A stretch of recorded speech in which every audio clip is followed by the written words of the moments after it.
प्रश्न 1, समंकों का संकलन किसे कहते हैं? उत्तर, अनुसंधान से संबंधित इकाइयों से अनुसंधान के उद्देश्य की दृष्टि से जानकारी प्राप्त करना में समंक संकलन कहलाता है। प्रश्न 2, प्राथमिक एवं द्वितीयक समंक में अंतर लिखिए।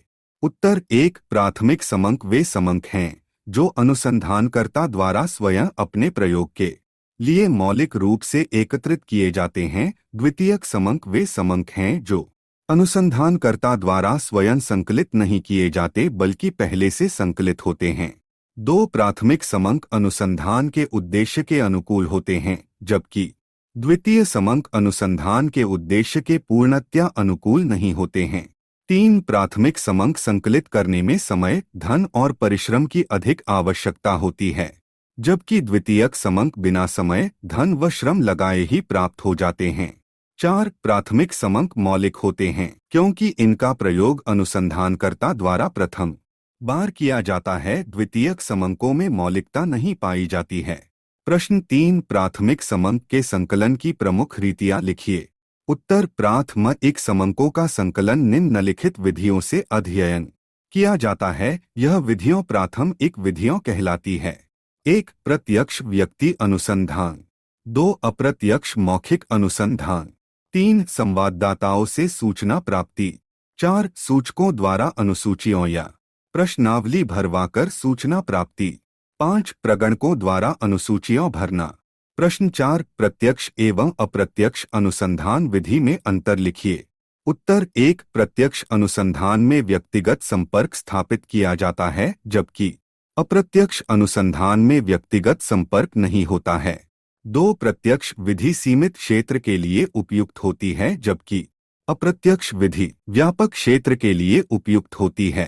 3, प्रत्यक्ष विधि का उपयोग निजी क्षेत्र में किया जाता है जबकि अप्रत्यक्ष विधि का प्रयोग समिति एवं आयोगों द्वारा किया जाता है। 4, प्रत्यक्ष विधि में समय एवं श्रम अधिक लगता है जबकि अप्रत्यक्ष विधि में समय एवं श्रम कम लगता है। प्रश्न 5, प्रश्नावली एवं अनुसूची में अंतर लिखिए। उत्तर 1, अनुसूची का प्रयोग अनुसंधानकर्ता स्वयं सूचनादाता से प्रश्न पूछता है और भरता जाता है जबकि प्रश्नावली को सूचनादाता के पास डाक द्वारा भेजा जाता है और पुनः डाक द्वारा ही लौटाया जाता है। 2, अनुसूची को भरने के लिए अनुसंधानकर्ता को स्वयं सूचनादाता से प्रत्यक्ष संपर्क करना पड़ता है लेकिन प्रश्नावली में संपर्क नहीं किया जाता, वह तो डाक द्वारा भेजी जाती है।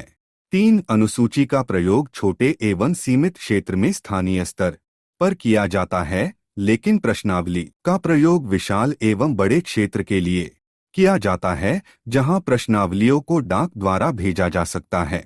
4, अनुसूची में प्रश्नों की रचना अनुसंधानकर्ता ही करता है लेकिन प्रश्नावली में सूचनादाता करता है। प्रश्न 6, एक अच्छी प्रश्नावली में कौन कौन से गुण होने चाहिए? उत्तर 1, प्रश्नावली में प्रश्नों की संख्या कम होनी चाहिए ताकि उन प्रश्नों के उत्तर देने वाले व्यक्तियों, सूचकों को बिल्कुल भी बोरियत महसूस न हो। 2, प्रश्नावली में पूछे जाने वाले प्रश्न सरल व स्पष्ट होने चाहिए ताकि सामान्य से सामान्य व्यक्ति भी उन प्रश्नों को आसानी से समझ सके। 3, प्रश्नावली में वर्जित प्रश्नों का समावेश नहीं करना चाहिए अर्थात ऐसे प्रश्नों को शामिल नहीं करना चाहिए जिनसे उत्तर देने वालों के आत्मसम्मान या धार्मिक अथवा सामाजिक भावनाओं को ठेस पहुँचे। 4, प्रश्नावली में पूछे गए प्रश्न अनुसंधान से संबंधित ही होने चाहिए ताकि अनुसंधानकर्ता को अपने उद्देश्य के अनुरूप ही सूचकों द्वारा जानकारी प्राप्त हो सके। प्रश्न 7, द्वितीयक समंकों के प्रयोग में कौन कौन सी सावधानी रखना चाहिए? उत्तर 1, द्वितीयक समंकों को उपयोग में लाने से पूर्व वर्तमान अनुसंधानकर्ता को यह प्राप्त कर लेनी चाहिए कि इन समंकों को संकलित करने वाले की योग्यता क्या थी।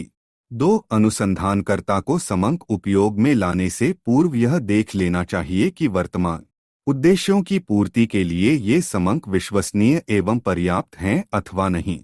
3, द्वितीय समंकों को उपयोग में लाने से पूर्व अनुसंधानकर्ता को यह भी देखना चाहिए कि ये समंक किस समय तथा किन परिस्थितियों में संकलित किए गए थे। 4, द्वितीयक समंकों को उपयोग में लाने से पूर्व अनुसंधानकर्ता को न्यायादर्श विधि से कुछ समंकों को छांटकर उनकी विश्वसनीयता की परख कर लेनी चाहिए। 5 अनुसंधानकर्ता को समंकों के संकलन की विधि के विषय में भी जानकारी प्राप्त कर लेनी चाहिए। 6 समंक एकत्रित करने वाले व्यक्ति अथवा संस्था के उद्देश्य और क्षेत्र की जानकारी कर लेनी चाहिए। प्रश्न 8 सांख्यिकी की संगणना एवं निदर्शन विधि को समझाइए। उत्तर 1 संगणना विधि में अनुसंधानकर्ता को अनुसंधान से संबंधित समग्र की प्रत्येक इकाई से सूचना एकत्रित करनी होती है। इसमें संपूर्ण समूह की समस्या से संबंधित किसी इकाई को नहीं छोड़ा जाता। भारत में जनसंख्या की गणना, उत्पादन गणना, आयात निर्यात गणना इत्यादि गणनाएं इसी विधि के द्वारा होती हैं। 2 निदर्शन अनुसंधान विधि में समग्र से सूचनाएं प्राप्त नहीं की जाती हैं, वरन समग्र में से कुछ इकाइयों को छांट लेते हैं। छांटी हुई इकाइयों की ही जांच की जाती है तथा उनके आधार पर निष्कर्ष निकाले जाते हैं। छांटी हुई इकाई को प्रतिनिधि इकाई, प्रतिदर्श, न्यादर्श, नमूना या बानगी कहते हैं। प्रश्न 9 संगणना एवं निदर्शन विधि में अंतर लिखिए।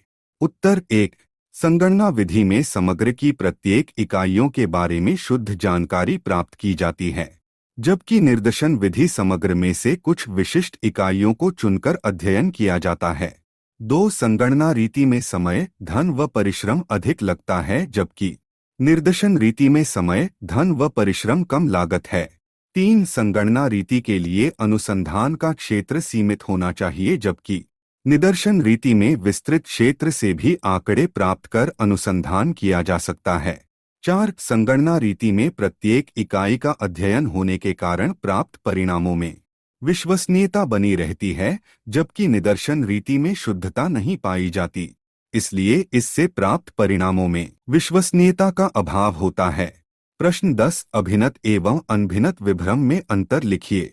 उत्तर 1 अभिनत विभ्रम बियास्ड एरर प्रमाण को अथवा सूचकों के पक्षपात अथवा दोषपूर्ण मापक यंत्रों के कारण उत्पन्न होते हैं। इन विभ्रमों का प्रभाव एक ही दिशा में होता है, अतः इनकी प्रकृति संचयी होती है, जबकि अनभिनत विभ्रम अनबायस्ड एरर बिना किसी पक्षपात की भावना के कारण उत्पन्न होते हैं और एक दूसरे को काटने की प्रवृत्ति रखते हैं, इसीलिए इन्हें क्षतिपूरक विभ्रम भी कहते हैं। प्रश्न 11 राष्ट्रीय प्रतिदर्श सर्वेक्षण संगठन को समझाइए। उत्तर राष्ट्रीय प्रतिदर्श सर्वेक्षण संगठन national sample survey organisation NSSO Bharat सरकार के सांख्यिकी मंत्रालय के अधीन एक संगठन है। अब इसका नाम राष्ट्रीय प्रतिदर्श सर्वेक्षण कार्यालय नेशनल सैंपल सर्वे ऑफिस हो गया है। यह भारत का सामाजिक आर्थिक सर्वेक्षण करने वाला सबसे बड़ा संगठन है। प्रश्न 12 वर्गीकरण की विशेषताएं लिखिए। उत्तर वर्गीकरण की 5 विशेषताएं निम्नलिखित हैं। 1 स्पष्टता विभिन्न वर्गों को इस प्रकार वर्गीकृत किया जाना चाहिए कि सरल व स्पष्ट हो। 2 आधार विभिन्न वर्गों के वर्गीकरण का आधार एक ही होना चाहिए। 3 व्यापकता आंकड़ों का वर्गीकरण व्यापक होना चाहिए। 4 सजातीयता सभी वर्गों की सभी इकाइयां समान गुण वाली होनी चाहिए। 5 वर्गीकरण सरल एवं स्पष्ट होना चाहिए। प्रश्न 13 सहसंबंध किसे कहते हैं, इसके प्रकारों को लिखिए। उत्तर सहसंबंध 2 या 2 से अधिक चरों के मध्य सह विचलनता का विश्लेषण है। एक चर में होने वाले परिवर्तन से दूसरे चर में किस तरह परिवर्तन होता है, इसे ही सहसंबंध कहते हैं। दूसरे शब्दों में हम कह सकते हैं कि सहसंबंध सांख्यिकीय तकनीक है जो 2 चरों के मध्य किसी भी प्रकार के संबंध को समझने में सहायता करती है। सहसंबंध के 3 बुनियादी प्रकार हैं। सकारात्मक सहसंबंध 2 चर एक ही दिशा में बदलते हैं। नकारात्मक सहसंबंध 2 चर विपरीत दिशाओं में बदलते हैं। कोई सहसंबंध नहीं, 2 चरों के बीच कोई संबंध या प्रासंगिक संबंध नहीं है। प्रश्न 14 टिप्पणी लिखिए। 1 आवृत्ति 2 वर्गांतर 3 खंडित श्रेणी 4 मध्य मूल्य। उत्तर 1 आवृत्ति यह है कि किसी अंतराल में कोई मान कितनी बार आता कि 2 वर्गांतर वर्ग की ऊपरी तथा निचली सीमा के अंतर को वर्गांतर कहते हैं। 3 खंडित श्रेणी में मूल्य विभिन्न खंडों में प्रस्तुत किए जाते हैं, अर्थात यदि किन्हीं आंकड़ों में पुनरावृत्ति हो रही है तो बार बार लिखने के स्थान पर एक ही बार लिख दिया जाता है, साथ ही समंक जितनी बार आता है उसे आवृत्ति के रूप में लिख दिया जाता है, इसे ही खंडित श्रेणी कहते हैं।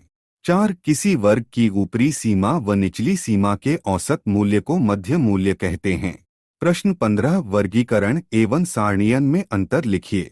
उत्तर 1 वर्गीकरण का उपयोग समान डेटा को श्रेणियों में समूहित करने के लिए किया जाता है, जबकि सारणीकरण का उपयोग डाटा को व्यवस्थित तरीके से प्रस्तुत करने के लिए किया जाता है।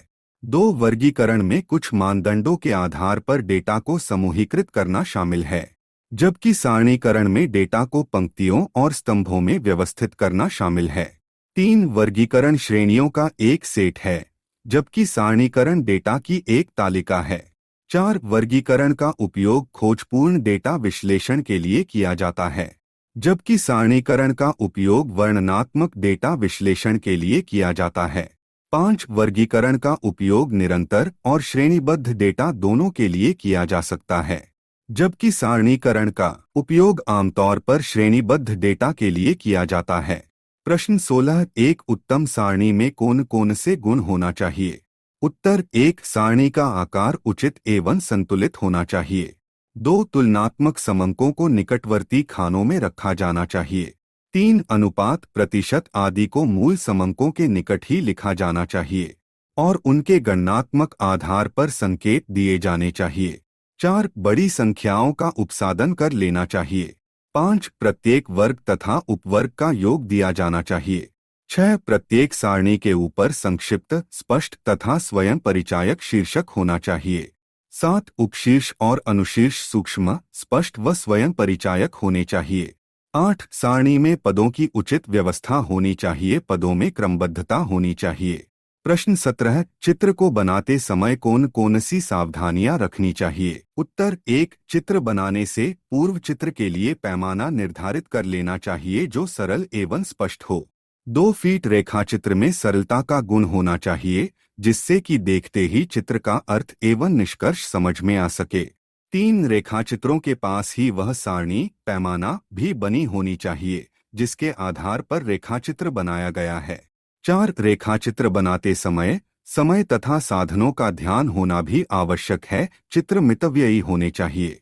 5 यदि समंकों को स्तंभ चित्रों में दर्शाया जा रहा हो तब स्तंभों में अंतर की दूरी समान होनी चाहिए। 6 रेखाचित्र बनाते समय कागज पर चारों ओर पर्याप्त स्थान छोड़ना चाहिए, जिससे उसका शीर्षक, पैमाना, संकेत आदि प्रदर्शित किए जा सकें। 7 चित्र को अधिक स्पष्ट तथा आकर्षक बनाने के लिए रंगों का उपयोग भी किया जा सकता है। 8 प्रत्येक चित्र के ऊपर पूर्ण, स्पष्ट, संक्षिप्त शीर्षक दिया जाना चाहिए। प्रश्न 18 चित्र बनाने के नियम कौन से हैं? लिखिए। उत्तर चित्र रचना को करते समय निम्नलिखित बातों का ध्यान रखना चाहिए। 1 चित्र का निर्माण करते समय वह स्पष्ट होना चाहिए। 2 चित्र में सुंदरता का गुण होना चाहिए। 3 चित्र देखने में आकर्षक होना चाहिए। 4 चित्र में यथार्थता का समावेश होना चाहिए, उसमें बनावटीपन नहीं होना चाहिए। प्रश्न 19 माध्यिका की विशेषताएं लिखिए। उत्तर 1 माध्यिका का निर्धारण करने के लिए पदों को आरोही बढ़ते हुए या अवरोही घटते हुए क्रम में व्यवस्थित किया जाता है। 2 माध्यिका समंकमाला के केंद्र में स्थित पद का मूल्य होता है। 3 माध्यिका संपूर्ण समंक श्रेणी को 2 बराबर बराबर भागों में बांटती है तथा विभाजित करती है। 4 माध्यिका को पदमूल्यों की क्रमिक वृद्धि पर आधारित किया जाता है, जिसके एक तरफ मूल्य कम तथा दूसरी तरफ अधिक मूल्य होते हैं। प्रश्न 20 ओजाइव वक्र को समझाइए। उत्तर ओजाइव जब आवृत्ति को जोड़ दिया जाता है उन्हें संचयी आवृत्ति कहा जाता जो और जिस सारणी में सूचीगत किए जाते हैं उसे संचयी आवृत्ति सारणी कहते हैं। संचयी आवृत्ति द्वारा प्राप्त किए गए वक्र इस ओजाइव कहते हैं। इसका निर्माण या तो कमतर विधि या अधिकतर विधि द्वारा करते हैं। प्रश्न 21 बिंदुरेख बनाने के सामान्य नियम लिखिए।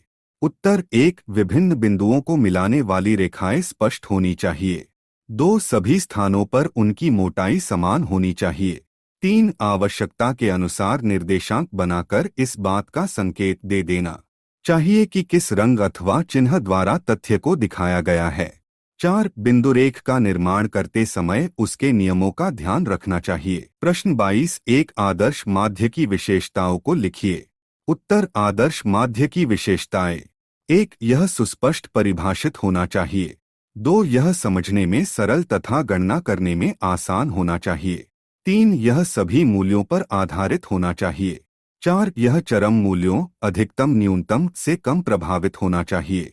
5. यह अन्य बीजगणितीय विवेचन में आसान होना चाहिए। प्रश्न 23. टिप्पणी लिखिए। 1. समांतर माध्य। 2. मध्यिका। 3. बहुलक। उत्तर। 1. समांतर माध्य वह मान है जो दिए हुए पदों के योगफल में पदों की संख्या से भाग देने पर प्राप्त होता है, अथवा वह संख्या जो किसी समूह विशेष के सभी आंकड़ों का प्रतिनिधित्व करती है उस समूह का समांतर माध्य कहलाती है। 2. मध्यिका। जब पदों को परिमाण अनुसार आरोही या अवरोही क्रम में व्यवस्थित किया जाता है तब बीच वाला पद माध्यिका या मध्यक कहलाता है। 3. बहुलक। अंकों के किसी समूह में जिस अंक की सर्वाधिक बार आवृत्ति होती है वही मूल्य उस समूह का बहुलक होता है।